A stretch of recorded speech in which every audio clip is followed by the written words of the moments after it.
I think there's probably four things that we can do. And the first one is basically to live a joyful life. That doesn't mean, give up and say because of the fact that we're running out of energy, we might as well use it all and party. The second thing I think we can do is to relearn some of the essential skills that I think we have forgotten and lost, things that our grandparents knew how to do, how to grow food organically, because we're not going to be able to depend on oil to do that growing. How to make our own clothes, how to fix things. These are all skills that have become lost. The third one, which is kind of related to the second one, is relearning how to live in community. And that means how to create community. And then the fourth one is the process of helping each other heal. I think what's happened is this crazy industrial culture has made us all, to some extent, both physically and emotionally ill.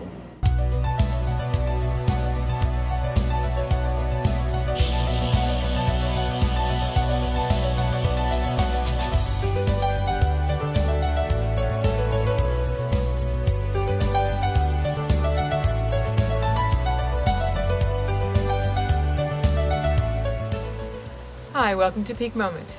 I'm Janaea Donaldson. I'm with Dave Pollard, who's from Bowen Island on British Columbia's west coast. Thank you for joining me. My pleasure.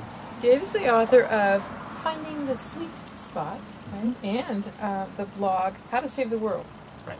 I'm curious. You started that blog a decade ago, and had an amazing journey, that you've led on to the viewers, your readers. 6,500 pages so far. Really? Yeah. That much? Well, you're a prolific writer and everybody thinker. Wants me to compress it into a sentence or two. Of course. Me too. Tell me the whole No, you get more than one sentence. But it's been a really fascinating journey to watch, to read just even a snippet of where you've gone, because you started your blog, How to Save the World, but what you've come to is a surprisingly different piece than where you started. Exactly. Can you give us an idea of your journey and what you've come to? Yeah, I started it 10 years ago in the belief that I could actually play a role in changing the world. That was a time when blogs were considered to be the up-and-coming thing. They were still brand new in those days. And I really did think that they would reach the stage at which there would be enough readership that we could actually bring about that change. I'd also been working in business for many years.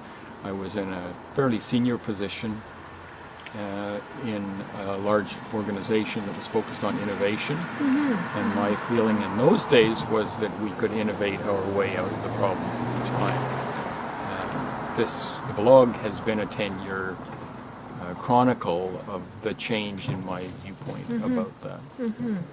So, can you sort of walk us through some of the highlights of what you were starting, the change, Sure. and reading that influenced you and changes in your perspective? Yeah, at the time I was working in business in something called business process improvement. And what that required was a knowledge of complexity theory and a knowledge of how processes work. So systems theory and all of that kind of stuff. And when I studied it, what really astonished me was that most of the systems that were of any importance were complex systems, and they responded in unexpected ways to interventions. So unlike complicated systems like your car, where you do something and you get an expected result, what I found was that in complex systems, you can't possibly know all of the variables. You can't really predict where they're going. They're kind of a mix of what are called positive and negative feedback loops. And the positive feedback loops tend to self-reinforce. And if you're not careful, they can run away and get out of control. The negative feedback loops work to mitigate or reduce the effect of those and keep them in balance.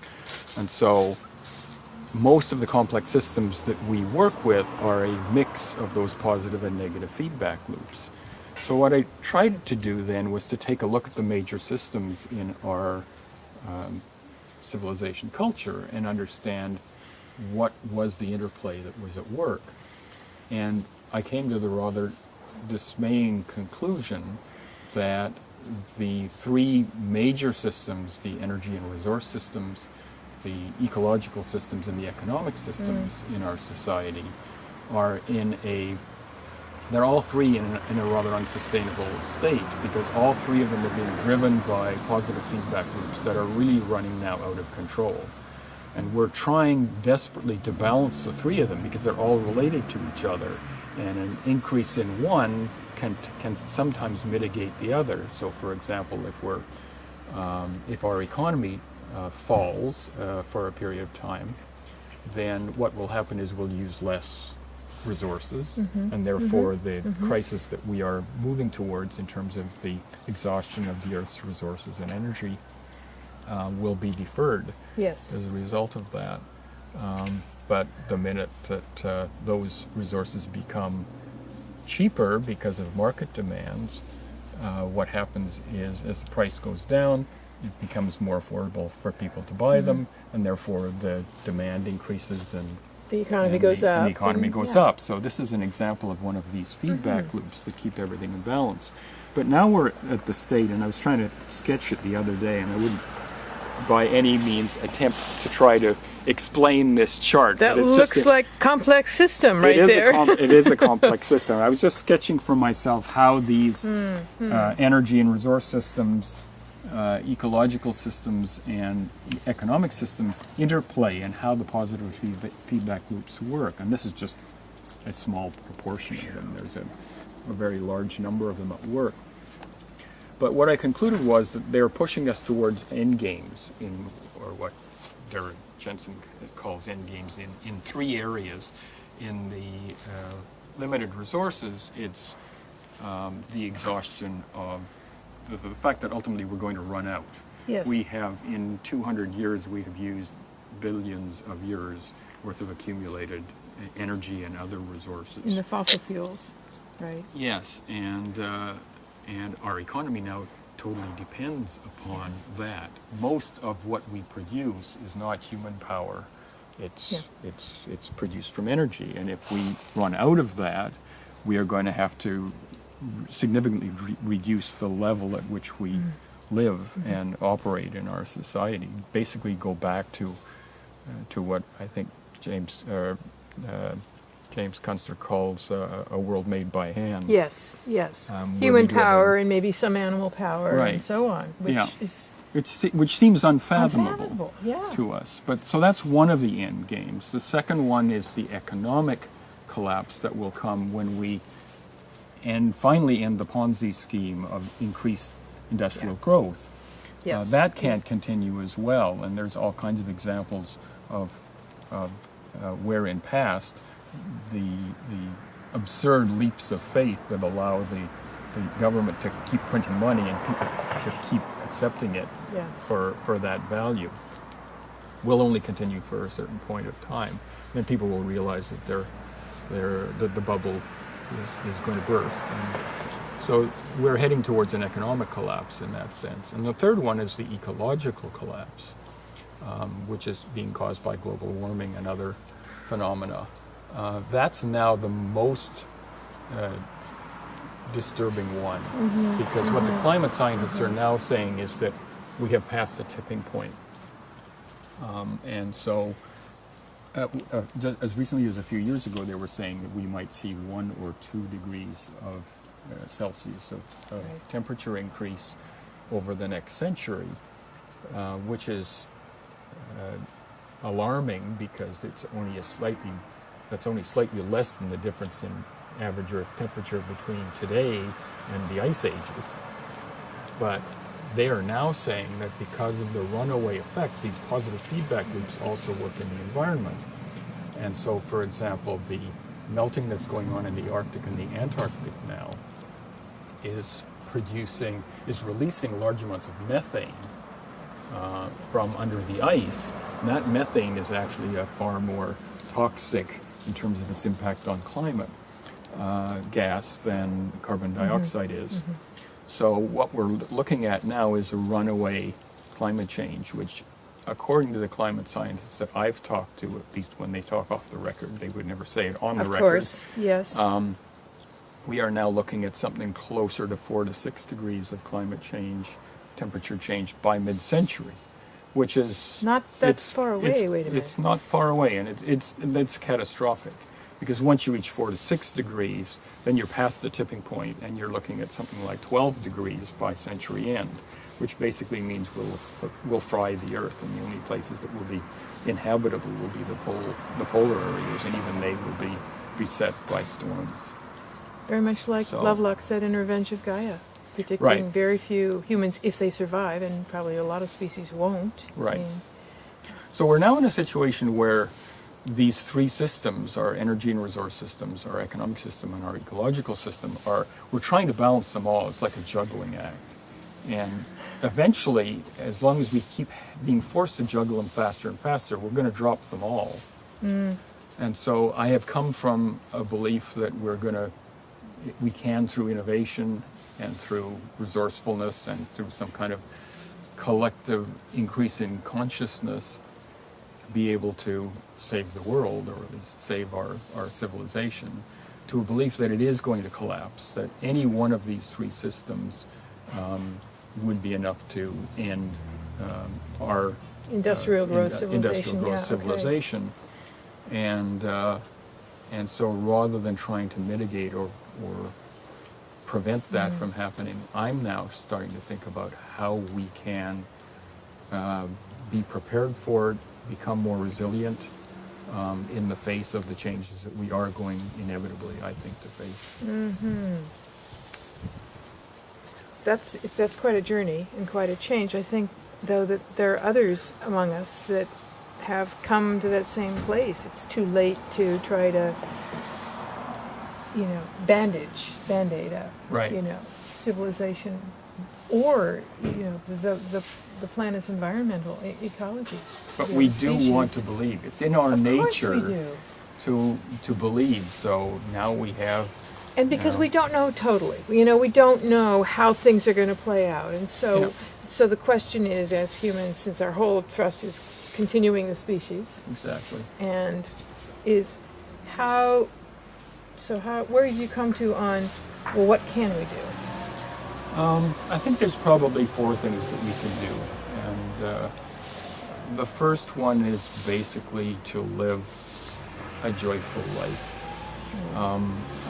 That doesn't mean give up and say because of the fact that we're running out of energy, we might as well use it all and party. Yeah. Okay. It means acting responsibly, acting in a sustainable way as we can, using as little resources as we can, but most of all focusing on helping the people in our communities and the people that we love to live better and to have a happier way of living in the moment, instead of being obsessed with the past and the future, which is where most of us spend most of our lives. Yes. And to just make other people's lives as joyful and as pleasant as we possibly can. So that's the first thing I think we can do. And I think that positive attitude is absolutely essential, because we're going to face some people who are going to panic, Yeah. some people who are going to just go into a serious depression and so on. And they're going to need models who are going to be acting in a more sensible way to this. The second thing I think we can do is to relearn some of the essential skills that I think we have forgotten and lost, things that our grandparents knew how to do, how to grow food organically, because we're not going to be able to depend on oil to do that growing. How to make our own clothes, how to fix things. These are all skills that have become lost. And also soft skills, like how to mentor a young person to learn how to learn. And I think the mentoring will be particularly important because as these large centralized systems break down, because they need the oil and so on to power them, we're going to have to relearn how to do things in a different way than depending on large centralized systems. So we're going to have to figure out how young people will be able to learn how to make a living for themselves without relying on the education system. So I think mentoring is a critical skill. I think another critical soft skill is facilitation. And since my retirement, I've really become very involved in trying to find ways in which we can learn how to facilitate group action and decision making more effectively. We actually came up with a card deck. We started out writing a book on best practices in group facilitation, and then we said, wouldn't it be more fun and easier to learn about how to do all of this stuff if we developed it as a card deck and people could use it as almost like a tarot to inspire themselves when they're going to a group session. Say, what are the patterns of behavior that I want to exemplify going into this session? So that's been and I've worked with, there were almost 50 people involved in that project, and so we published something called Group Works, which is a card deck that people can get. And we've actually, surprisingly, it's a non-profit that operates this thing, but we've sold over 2,000 decks already, which is great. So facilitation is, I think, another critical skill. I'm glad to hear that, because I think that in the very atomized, isolating industrial culture civilization that we live in, how to work together seems to me among the most fragile. Right. Or unlearned, if you will, unpracticed skills. Because we've become dependent on these big centralized systems. So now we're going to have to learn how to work things out for ourselves. And that means we're going to have to relearn all of these peer-to-peer collaborative skills that we have forgotten. So the third one, which is kind of related to the second one, is relearning how to live in community. And that means how to create community. One of the projects I'm involved with right now is helping Bowen Island get its first co-housing operation up and running. And that's been fascinating, because this is a group of people who came together who did not know each other before, and they are going to live together. They're groundbreaking these next week. They're going to live together, make decisions, collective decisions by consensus, and deal with all of the issues that come up in a community. And this has been a great example for me to see how a community is formed. And this, I think, is also going to be essential for us to learn how to do and to practice doing. We're going to have to learn how to create community and how to live in community. And the most difficult part, I think, of that is that we are going to have to learn again, because we're so used to these communities where we opt in and we opt out whenever, when it gets uncomfortable or we choose, We're going to have to learn to live and maybe even love people who we don't particularly like. Yes. That's what people do in community. They acknowledge that such and such person is eccentric or they have a hard time with that person. Yeah. Yeah, and how do you still find how to tolerate them or work together in the little place that you can? Yeah. And I've started using this word love to say that you can learn to love people who you don't particularly like. And I think that's what when my ancestors came to Canada back in the 1790s, there was 13 families. And they came up with their farm animals and their very large families. The average family size in those days was 17. And they came up with nothing as United Empire Loyalists. And they were given a piece of land that had just been eroded, just been built past it. And they had to work with all of the neighbors in order to clear the land, make a living, transport stuff back and forth. They had to create community, and they didn't all like each other very much, but they made it work, and it was so amazing. Brilliant thought, because what I heard, an idea that occurred to me when you spoke about loving but not necessarily liking people, is that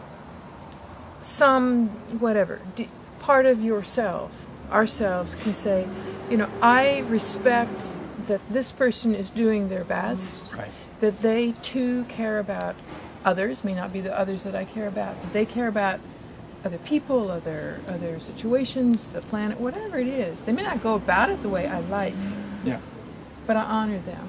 respect them. And that is love, isn't it? It is. It's taking Yep. the walls It's down. love in the larger sense. Yeah. You know, that in some cases we love our parents even though they will drive us crazy, or our kids, and they will drive us crazy at some points in our lives, but we love them nevertheless because we must. So that's the third one. And then the fourth one is one of the reasons that we invited Carolyn Baker to come over to Bowen Island next week, and that is the process of helping each other heal. I think what's happened is this crazy industrial culture has made us all, to some extent, both physically and emotionally ill. The stress is really what's behind all of it. Yeah. But, you know, no question our food system and the epidemic of autoimmune diseases and so on is part of it. So it's not just emotional, it's physical as well. But conventional medical answers and approaches and processes are not going to be the answer to this. And so we're going to have to learn how to help each other to heal better and to deal with the increasing amounts of fear and grief and anger in some cases that come with the realization of what we have done to this planet and what we and our children are going to face in the years ahead. That's got to fill people up with Sure. anguish and Sure. dread and so on. And so in dealing with that grief, we don't know quite how to do it. But what we think we know is that the best way to do that is to help each other out. Yeah. Is to share, Yeah. to learn more about ourselves and to relearn empathy skills and so on in such a way that we can reconnect with other people. We can learn to articulate how we're feeling better than we normally do today, and start on that difficult and continuing process of helping each other cope with the changes that we're going to face in the world to come. So I think those are the four general ways in which we can adapt to and respond to and prepare for and become more resilient. Resilient in the sense of being able to bend with the changes rather than bounce back. I don't think there's going to be any bouncing back to the kind of lifestyle that we have today, but resilient in that broader sense of being flexible enough to be able to bend with the changes that are occurring and adapt to them and not be overwhelmed by them. What I hear you saying in all of that is we can't do it alone. That takes some relearning Yep. and new learning. The circumstances may force that upon us at times, but wiser if we do it preemptively. We learn some of those skills and begin some of those practices now. That gives us Right. more resilience. It is the practice as much as the skills, because a lot of these things are things that we will never become expert at. But the more we practice them, the better we will be at doing them. So we're going to have to start embracing practice and give up the idea of mastery. And I like the word appreciation, because appreciation is an interesting word because, of course, it comes from the word meaning to grow. Yes. To grow Yes. larger. Yes. But it's appreciate in the sense of, instead of just accepting or understanding, to see what is positive in what is, to see that everything that is happening, as difficult and challenging as it is going to be, is in essence the next step in the great human experiment, and that human experiment may end up with a lot fewer humans after we're gone. But there's no reason to believe that the life that they will live may be much better than the life that we live today. It could very well be, because they'll be self-sufficient. It will be a sustainable way. There will be no struggle. We could go back to living, I shouldn't say go back, we could go forward to living the way they now think prehistoric humans lived, which is that they worked for an hour or two every day, because that's all that it took. And they spent the rest of their time in leisure and creative activities, Yes. in art and recreation. And there's no reason why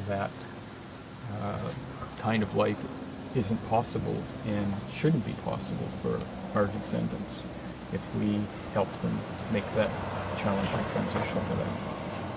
And that takes a great deal of appreciation, but makes me pretty optimistic about what the future is going to be like once we get past it's terrible to use the word collapse because it sounds so grim and final and unrecoverable, but I was once asked if you had the choice of living in any time other than today, when would you choose? And my answer wasn't back in some ideal past era. It was probably 2,000 years in the future. And I think, 2,000 sounds like a long time, but if you look back 2,000 years, it's not really that long ago in the overall scheme of things. And I don't think, unlike some people who believe that humans will be extinct in 2,000 years, I think there will be a lot fewer humans. But my guess will be that they will find ways to live in community in some sustainable way because they will have had no choice.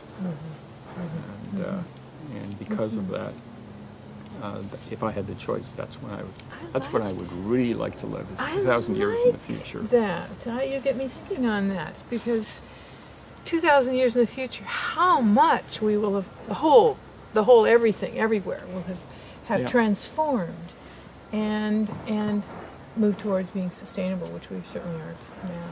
Right. Yes. Yeah. I like that. And that gives something for you, for all of us, to help move that along in a positive kind of way. It's no more than 7 generations, but it's not that different from the idea of always thinking in terms of what's the impact 7 generations hence.